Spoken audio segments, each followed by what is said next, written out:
My phone had stopped ringing, not because people had finally given up, because it had died after the 57th missed call. I stared at the black screen lying face down on my kitchen table, while rain tapped softly against the windows of my Napa Valley home. The silence should have felt peaceful. Instead, it felt like the eye of a hurricane. Then my doorbell rang. Once, twice, a third time. Whoever stood outside wasn't leaving. I slowly walked toward the front door, my hand resting on the brass handle, as another knock echoed through the house. "Dad, please, I know you're in there." It was my son. The same son who barely 2 hours earlier had told me I wasn't welcome at his wedding. Yaha. My name is Richard Collins. I'm 62 years old, and if there's one lesson life has taught me, it's this.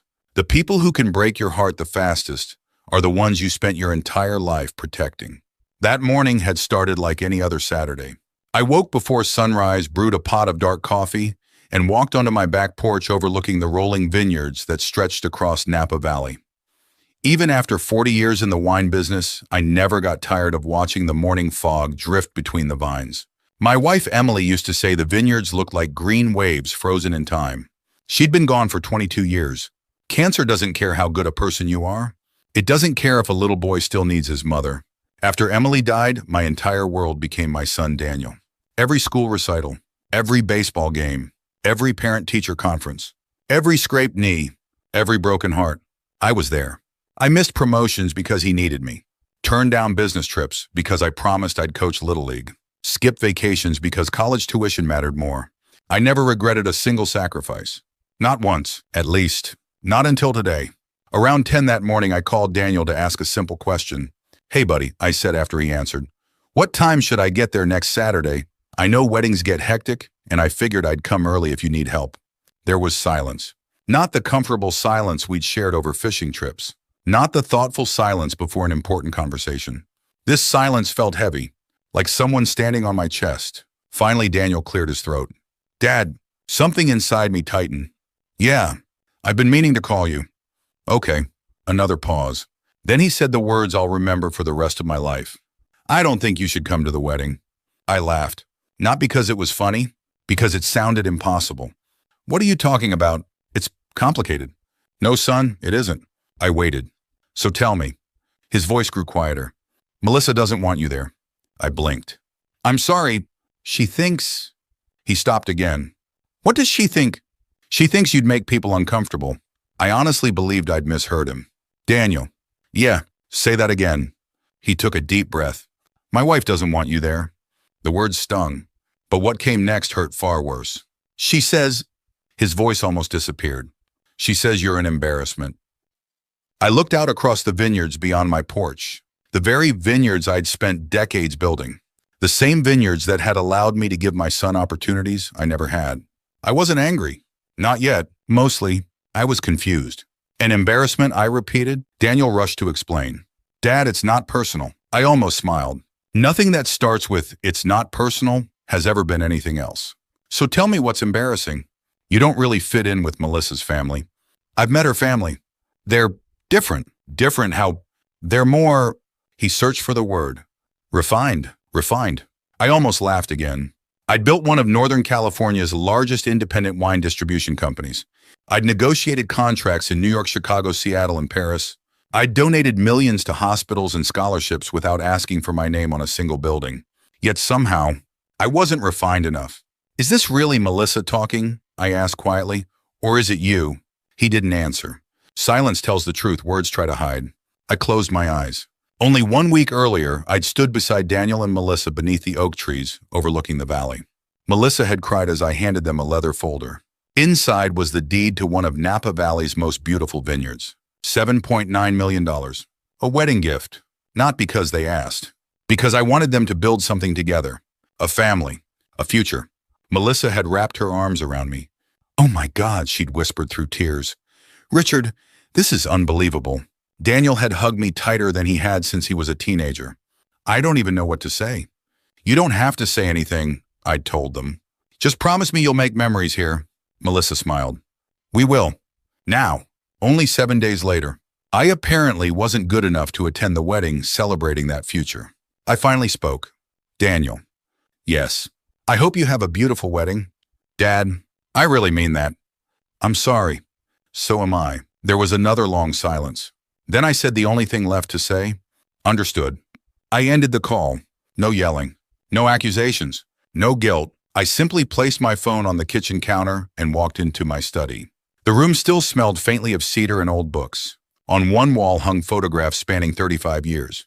Daniel learning to ride his bicycle, his high school graduation, our fishing trips to Lake Tahoe, the father-son camping weekends after Emily died because I refused to let grief become his only childhood memory. I picked up one framed picture. Daniel was 6 years old, missing his front tooth, holding my hand. Back then he thought I could fix anything. I wondered when that little boy disappeared. No. I sat quietly for nearly 2 hours. No television, no music, just memories. Then my phone began vibrating. Again, and again, and again. I ignored it. When it finally stopped, I turned the screen over. 57 missed calls. Daniel, Melissa, Melissa's parents, the wedding planner, 3 unknown numbers, half a dozen frantic text messages. Before I could read a single one, ding dong, the doorbell echoed through the house. Another ring followed immediately, then urgent knocking. I stood slowly, walked across the hardwood floor, and reached for the front door. I opened the front door. Standing on my porch wasn't Daniel. It wasn't Melissa. It wasn't anyone from the wedding. It was my attorney. Richard, she said quietly. May I come in? Margaret Hayes had been my attorney for almost 25 years. She wasn't the kind of lawyer who thrived on courtroom drama. She specialized in estate planning, business acquisitions, trusts, and the kind of legal work that kept families from tearing each other apart. Ironically, that last part wasn't going so well. I stepped aside. Coffee. She nodded. Please. Neither of us spoke while I poured 2 cups. She placed a thick leather folder on my kitchen table, but didn't open it. Instead, she looked at me with an expression I'd only seen once before. The day Emily died. I'm sorry, she finally said. I smiled faintly. You already know. I received several calls. I wasn't surprised. People assume lawyers know everything. Sometimes they actually do. Daniel, I asked. She nodded. And Melissa's father. Interesting. He sounded desperate. That caught my attention. Desperate. 2 hours ago, I was the embarrassing father who wasn't welcome at the wedding. Now people were desperate. Something had changed. But I wasn't ready to ask what. Instead, I leaned back in my chair. You know, I said, I keep wondering where I went wrong. Margaret didn't answer. Good lawyers know when silence is more valuable than advice. After nearly a minute, I spoke again. I spent 36 years building a business. Another pause. But I spent 37 trying to build a good man. I met Emily Collins when we were both 23. She taught 2nd grade in Sacramento. I sold wine out of the trunk of an aging Chevrolet that broke down almost every month. Neither of us had money. We had faith. Emily used to laugh every time I apologized for our tiny apartment. She'd say, I didn't marry your bank account. She married the man who worked 18-hour days because he believed tomorrow could always be better. When Daniel was born, we promised each other something. No matter how successful life became, our son would never confuse wealth with worth. For years, I believed we'd kept that promise. After Emily died, Daniel and I became a team. Saturday mornings belonged to pancakes. Friday nights meant old movies and pizza. Every summer, we'd spend 1 week camping near Lake Tahoe. No phones. No business. Just father and son. Those trips saved both of us. Sometimes we'd fish all morning without catching anything. Daniel would laugh and say, We're terrible fishermen. I'd answer, No, we're making memories. Looking back, those were probably the richest years of my life. My business grew faster than I ever imagined. Restaurants across California began carrying our wines, then hotels, then international distributors.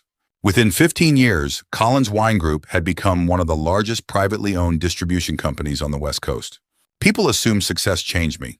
It didn't. I still drove my pickup to the vineyards, still knew every foreman's first name, still ate lunch with seasonal workers whenever harvest began. Money changes your address. Character decides whether people enjoy visiting. Daniel saw all of it. He even worked summers at the vineyard during college. He wasn't embarrassed back then. In fact, he loved introducing me to people. That's my dad. He always sounded proud. Everything changed after he met Melissa. To be fair, I liked her. At first, she was intelligent, ambitious, beautiful. She came from a wealthy family in San Francisco. Her father owned luxury hotels. Her mother chaired charity galas that regularly appeared in society magazines. None of that bothered me. Success isn't something to apologize for. But image became everything. At dinner one evening, Melissa corrected how I held a wine glass. Another time she laughed because I wore cowboy boots to an upscale restaurant. Daniel laughed too, just a little, barely noticeable. I ignored it. Small moments rarely seem important while they're happening. Later, they become the moments you wish you'd taken seriously. As the months passed, Daniel called less. Our weekly breakfasts quietly disappeared. Birthdays became rushed phone conversations. Fishing trips stopped altogether. Whenever I invited them over, Melissa always had another commitment, another fundraiser, another networking dinner, another weekend in San Francisco. I kept telling myself, this is normal. Kids grow up. Parents step back. That's life. I never realized I wasn't stepping back. I was being pushed aside. 6 months before the wedding, Daniel visited my office. He looked nervous. Dad, what's wrong? He hesitated. We found this incredible vineyard. I smiled. Congratulations. It's expensive. Everything in Napa is. He laughed, then admitted they couldn't afford it. I drove over that afternoon. The moment I saw the property, I understood. Rolling hills, century-old vines, stone tasting room, a restored farmhouse. It wasn't just beautiful. It had history.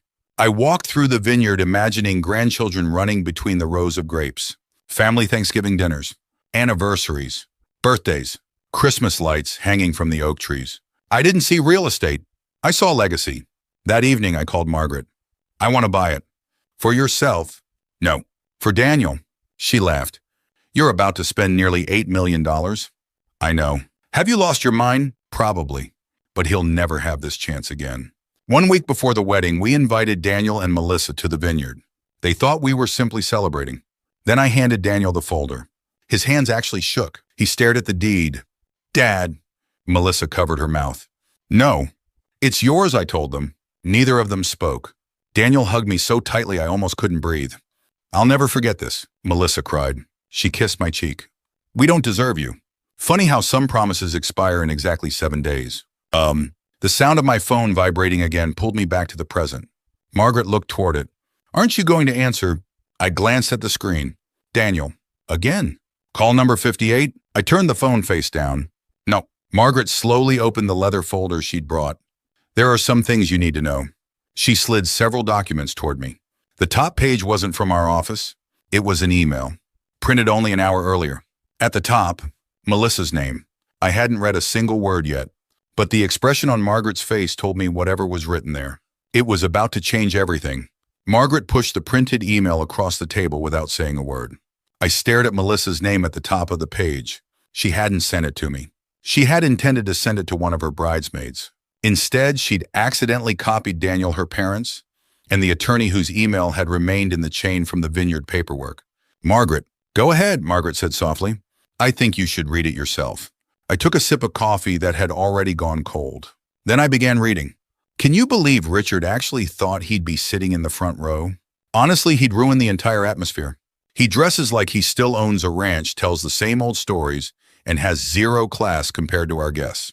Daniel agrees it's better if he stays home. Besides, once the vineyard paperwork is finished, we won't have to pretend anymore. I read the last sentence 3 times, not because I didn't understand it, because I wanted to believe I had. The room became so quiet I could hear the old grandfather clock in my hallway. Tick, tick, tick. Margaret didn't interrupt. She simply let me absorb every word. Finally, I folded the paper, carefully, almost gently, as though being rough with it would somehow make the truth hurt more. I suppose, I said quietly, I finally know what they really think of me. Margaret looked me straight in the eye. No, I frowned. You know what Melissa thinks. She paused. I'm not convinced Daniel truly believes all of it. I leaned back in my chair. I wish I shared your optimism. Sar, people often imagine betrayal feels like being struck by lightning. Sudden, violent, explosive. It doesn't. Real betrayal is quieter. It's the moment dozens of little memories suddenly rearrange themselves into one painful picture. Melissa insisting they host Thanksgiving at her parents' home. Daniel canceling our annual fishing trip because he had business. Being asked not to wear my favorite leather jacket to the engagement dinner because it looked too casual. The jokes, the excuses, the distance. None of it had started that morning. I'd simply refused to see it. Love has a remarkable ability to ignore warning signs, especially a parent's love. Margaret reached into the folder again. There is something else. She placed another document in front of me. Unlike the email, this one looked familiar. Very familiar. It was the purchase agreement for the vineyard. I glanced at the signature page. Mine. Then I looked at the ownership section. Collins Legacy Holdings, LLC. Not Daniel Collins. Not Daniel and Melissa Collins. My company. I looked up. I don't understand. You remember why we structured it this way? Then it came back to me. Of course I remembered. The vineyard hadn't been transferred immediately for tax and liability reasons. Margaret had recommended holding it in the family company until after the wedding and honeymoon, when the final trust documents would be executed. At the time, I'd barely listened. I trusted my son. The paperwork seemed like a formality. The transfer hasn't happened yet, I said. She nodded. No. So legally, the vineyard still belongs to your company. I looked toward the windows overlooking the hills. $7.9 million. Still mine. Not because I changed my mind, because the legal process wasn't finished. I whispered almost to myself. That's ironic. Margaret didn't smile. Richard, she folded her hands. I need to ask you something. I already knew the question before she spoke it. What do you want to do? I didn't answer immediately. Instead, I stood and walked toward the family photographs hanging along the hallway. There was Daniel at 8 years old holding his first baseball trophy. At 16, proudly standing beside the pickup truck we'd rebuilt together. At 22, graduating from Stanford. His mother would have cried seeing those pictures. Emily believed Daniel could become anything. She also believed character mattered more than achievement. Sometimes I wondered what she'd say if she could see us now. Probably something wiser than anything I could think of. She always had that gift. I remembered something she'd once told me after Daniel had lied about breaking a neighbor's window. Richard, she'd said, don't punish him because you're angry. Teach him because you love him. I'd never forgotten those words. Maybe that was the problem. I'd spent so many years protecting my son from consequences that he'd never learned where entitlement begins. I walked back into the kitchen. Margaret was still waiting. What would you do? I asked. She smiled sadly. I'm your attorney, not your conscience. Fair enough. The phone rang again. Daniel. I ignored it. 30 seconds later, Melissa called. Ignored. Then her father. Ignored. Another unknown number. Ignored. The silence afterward felt strangely peaceful. For the first time all afternoon, nobody was telling me who I was supposed to be. I don't want revenge, I finally said. Margaret tilted her head. No, I don't want to humiliate them. I don't want to embarrass anyone. The irony of that sentence wasn't lost on either of us. What I want, I continued, is for them to understand that generosity isn't weakness. And respect isn't optional. Margaret nodded slowly. So we're not transferring the vineyard. She didn't move. You understand what that means. I do. The wedding reception is scheduled there tomorrow. I know. The vendors, caterers, musicians, photographers. I know. She watched me carefully. This decision will stop the wedding. I shook my head. No, I met her eyes. The wedding can still happen. They're free to get married anywhere they choose. I paused. But they're not free to celebrate on property that doesn't belong to them. There was a difference, an important one. Margaret seemed relieved I'd said it that way. She wasn't interested in helping me destroy my son's life. Neither was I. This wasn't about punishment. It was about boundaries, something I should have established years earlier. Or, she opened her laptop. If this is your decision, I'll notify the venue manager. I nodded once. No drama. No threats. No lawsuits. Just inform them the property remains under Collins Legacy Holdings and that no authorization has been granted for tomorrow's event. She typed quietly. Every keystroke sounded louder than the last. Click, click, click. When she finished, she looked up. It's done. Neither of us spoke. Outside, the afternoon sun dipped lower behind the vineyards. Rows of grapevines stretched toward the horizon just as they had yesterday. Nature hadn't changed. Only people had. I thought I'd feel victorious. Instead, I felt tired. Deeply tired. The phone buzzed again. This time it wasn't Daniel. It was a text from an unknown number. Please answer. It's urgent. A second text arrived almost immediately. The wedding planner needs to speak with you before tomorrow morning. Then a third message appeared. Mr. Collins, your son has no idea what's about to happen. I stared at the screen for several seconds. Something told me the hardest part of this story hadn't even begun. I barely slept that night. Not because I regretted my decision. Because I kept asking myself the same question. When had my son stopped seeing me as his father and started seeing me as an obstacle?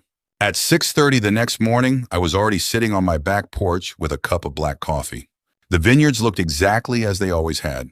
Morning fog rolled gently over the rows of vines. Birds landed on the wooden fence. Workers arrived for another ordinary day. Nature has a funny way of reminding us that our personal tragedies aren't the center of the universe. The grapes didn't care about weddings. The sun still rose. Life still moved forward. My phone buzzed again. Daniel. For the first time since our conversation yesterday, I answered. Dad. His voice cracked. Thank God. I remained quiet. Something happened. I know. No, you don't understand. I think I do. No, Dad. His breathing was uneven. They won't let us into the vineyard. I closed my eyes. I know. The manager says there's a legal problem. I know. Dad, his voice became almost childlike. Did you do this? I looked across the vineyard Emily and I had planted nearly 3 decades earlier.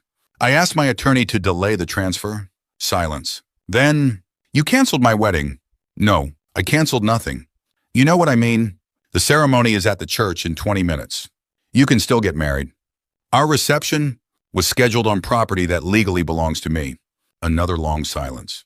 Then anger replaced panic. So this is revenge? No. It feels like revenge. It feels like consequences. He didn't answer. Instead, I heard someone shouting in the background. Melissa. Even through the phone, I could recognize her voice. This is your father's fault. Daniel covered the phone for a moment. When he came back, his tone had changed. Dad, please. I need you. Those 3 words almost broke me. For just a second, I wasn't speaking to a 34-year-old man. I was hearing the little boy who used to climb into my lap after nightmares. Dad, I need you. The memories hit harder than I expected. I almost said yes, almost. Instead, I asked quietly, do you need me? Or do you need my vineyard? He didn't answer. That answer told me everything. An hour later, Margaret called. The venue has been closed. I assumed as much. The catering trucks have nowhere to unload. The musicians are packing their equipment. The florist is asking where to redirect deliveries. And she hesitated. Guests have started asking questions. I sighed. I never wanted innocent people caught in the middle. I know. But gossip travels faster than legal paperwork. I suppose it does. Before hanging up, Margaret added one final sentence. Richard. Yes. I think your son is beginning to understand this isn't about money. I wasn't so sure. Around noon, my landline rang. Almost nobody used that number anymore, I answered. Richard Collins, speaking. My name is Susan. I've been hired as today's wedding planner. Her voice sounded exhausted. I hope you don't mind my calling. Go ahead. I've worked weddings for 22 years. I've seen runaway brides, power outages, wildfires, but I've never seen anything quite like today. I waited. She continued. I wanted to ask you one question. What is it? Did you really intend for this to happen? I thought carefully before answering. No, I intended to keep a promise to myself. What promise? That I'd never reward disrespect. The woman didn't speak for several seconds. Finally, she whispered, I wish more families understood the difference. Before hanging up, she quietly added, for what it's worth, I don't think you're the villain everyone imagined this morning. Later that afternoon, curiosity got the better of me. I drove into town, not to the church, not to the reception, just to pick up groceries. Small-town Napa has a way of making privacy impossible. The cashier recognized me immediately. So, she hesitated. I'm sorry about everything. I forced a smile. I appreciate that. As I walked toward my truck, an elderly couple approached me. The husband removed his baseball cap. Mr. Collins. Yes, I worked harvest seasons for you back in '98. I remembered him. Frank Donovan. One of the hardest working men I'd ever employed. I heard what happened. I nodded. He smiled gently. My father used to tell me, if someone is ashamed of the hand that fed them, they're probably not hungry enough yet. His wife squeezed his arm. I thought you might need to hear that today. They walked away before I could thank them. Strangers, offering more kindness than my own family had managed. Life can be strange that way. When I returned home, there were 3 black SUVs parked outside my gate. Melissa's parents, Harold and Cynthia Brooks. Harold stepped out first. For the first time since I'd met him, he looked genuinely uncomfortable. Richard. I nodded. Harold, we need to talk. I unlocked the gate. We sat on the back patio overlooking the vineyards. Nobody touched the iced tea I'd brought. Finally, Cynthia spoke. I owe you an apology. I looked at her surprised. For what? We knew Melissa wanted a smaller guest list. She lowered her eyes. But we didn't know she'd told Daniel to exclude you? Harold sighed heavily. When we found out, we were already on our way to the church. And Our daughter admitted she'd written those emails. I remained silent. Harold rubbed his forehead. I raised her better than this. No father wants to hear his child speak about another human being that way. His words carried genuine pain. For the first time since this nightmare began, I realized I wasn't the only parent grieving. A black sedan suddenly pulled into my driveway. Daniel jumped out before the engine stopped. His tuxedo jacket was gone. His tie hung loose around his neck. His eyes were bloodshot. He looked nothing like the confident groom from yesterday. He looked like a frightened little boy. He walked toward me slowly, then stopped only a few feet away. For nearly 30 seconds, neither of us spoke. Finally, he asked, "Dad," his voice barely rose above a whisper. "Can we please talk?" I looked into my son's eyes. For the first time in a very long time, I didn't see pride. I didn't see entitlement. I saw regret. Whether it had arrived too late, I still didn't know. Daniel stood a few feet away from me, still wearing his wrinkled tuxedo pants and a white dress shirt with the sleeves rolled up. His polished shoes were covered in dust from the gravel driveway. For the first time since he was a teenager, he looked completely lost. Harold quietly stood. "I think this conversation belongs to the two of you." Cynthia nodded. "We'll wait in the car." Within seconds, the patio was silent, except for the breeze moving through the vineyard. Daniel looked around. "I've never noticed how peaceful it is here." I smiled sadly. "You've been too busy." He lowered his eyes. "I guess I have." Neither of us rushed the conversation. At 62, I'd learned that important conversations don't begin with speeches. They begin with silence. Finally, Daniel took a deep breath. "I'm sorry." I looked at him. "For what?" He hesitated. "For yesterday." I waited. He added, "For everything." I leaned back in my chair. "No." His eyebrows lifted. "Tell me exactly what you're apologizing for." He looked confused. "I just did." "No. You apologize because today went badly. I want to know if you understand why it went badly." He opened his mouth, then closed it again. For almost a minute, neither of us spoke. Finally, he whispered, "I chose the easy path." I nodded. "Keep going." "I knew Melissa didn't want you there. I knew it was wrong. But every time I tried to argue, I gave up." He rubbed his face with both hands. I kept telling myself it was only one day, that after the wedding, everything would go back to normal. He laughed bitterly. "I guess I was lying to myself." I quietly asked, "When did you stop standing up for the people who stood up for you?" His eyes filled with tears. "I don't know." I stood and walked toward the edge of the vineyard. Daniel followed.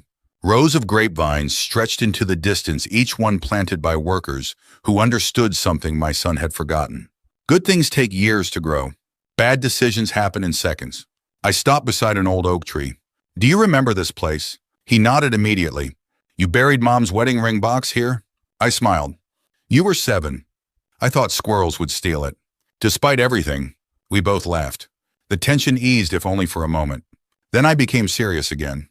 "When your mother was dying?" Daniel's smile disappeared. "She worried about one thing."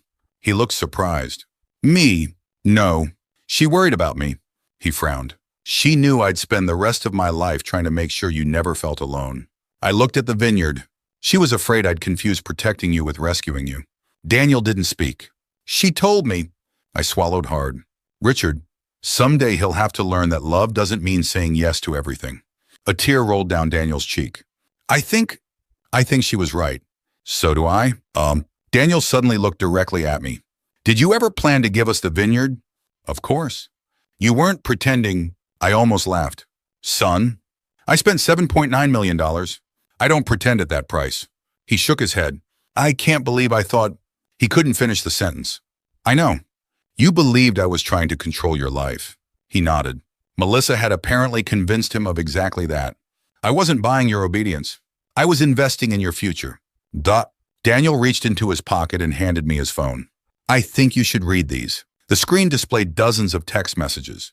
Not from him, from Melissa. As I scrolled, my heart sank. "Your dad always makes everything about himself. If he comes, my parents' friends will think we're country people.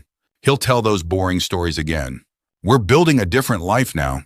You need to choose us." Further down, "Once the vineyard transfer is complete, we won't have to keep pretending." I slowly handed the phone back. "When did she send these?" He stared at the screen.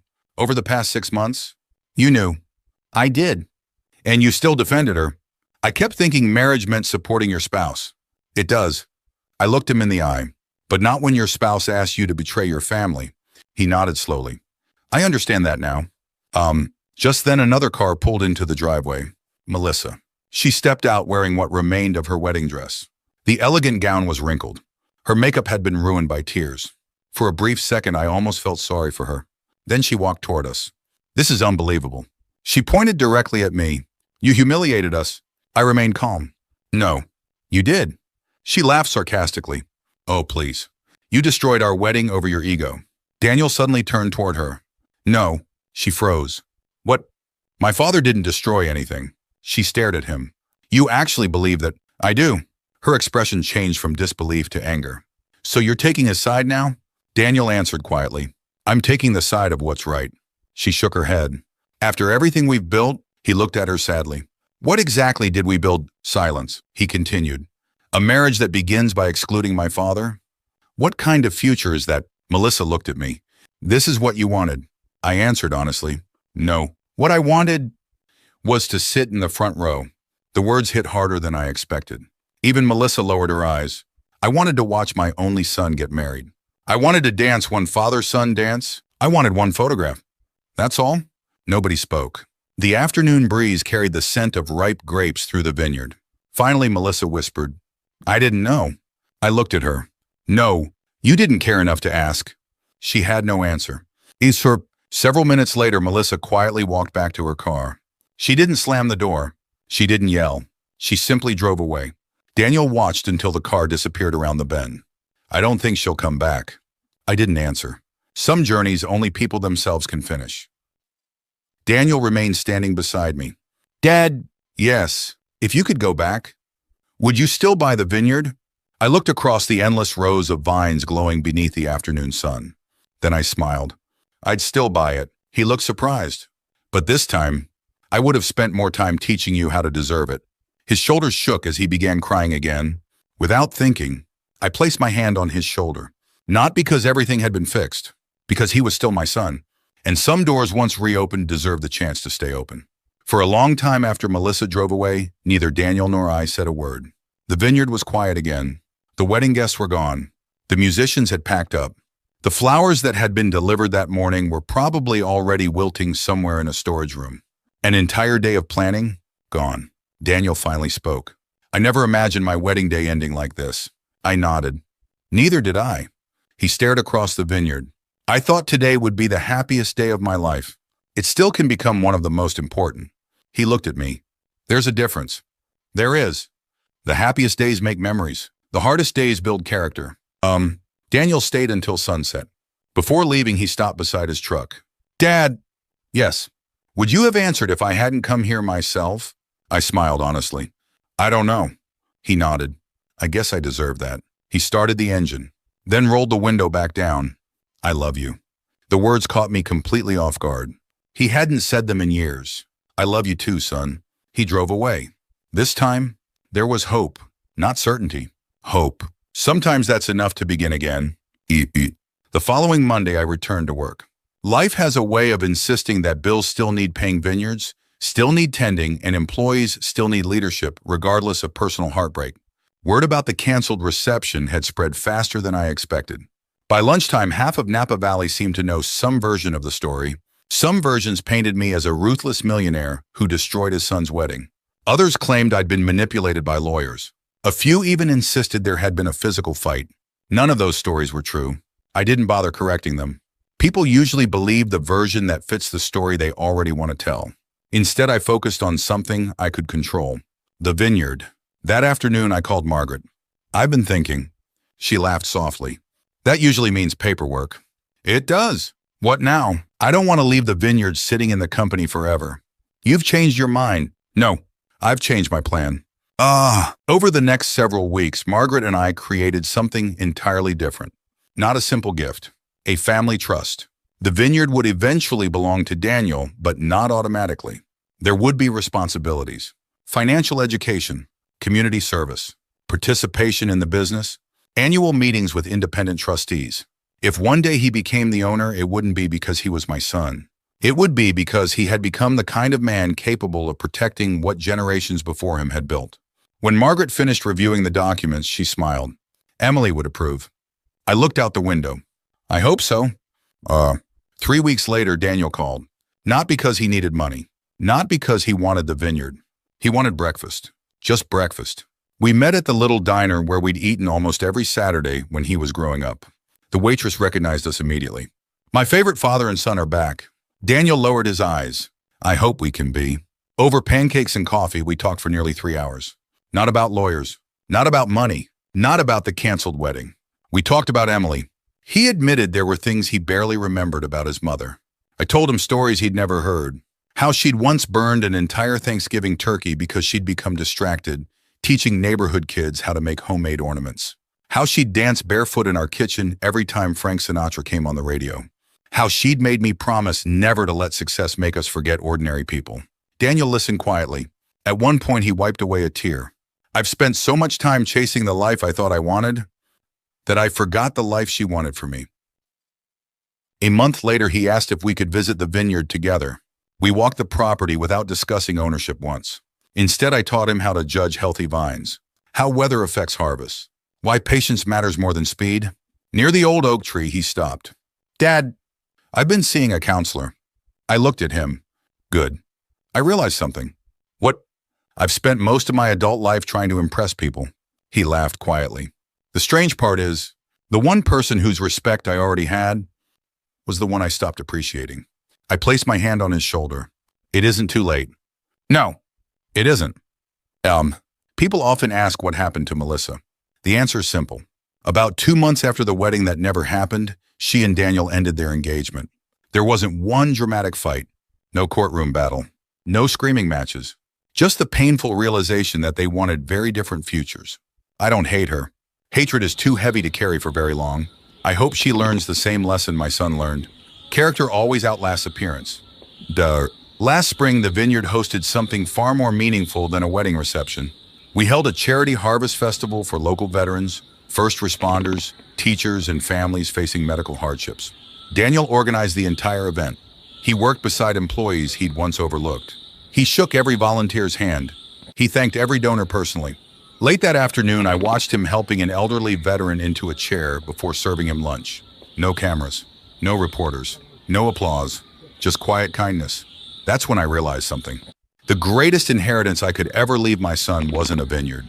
It was another chance to become the man I always believed he could be. Sometimes life gives us exactly that, not because we deserve it, but because someone loves us enough to let us earn it. If this story reminded you that relationships are worth more than pride, I hope you'll carry that lesson into your own family. If there's someone you've been meaning to call, forgive, or simply thank, don't wait for a wedding, a funeral, or a crisis. Life changes faster than we expect. And if stories like this speak to your heart, I'd be honored if you shared your thoughts in the comments and subscribe to join me for more stories about family second chances and the quiet strength it takes to do the right thing.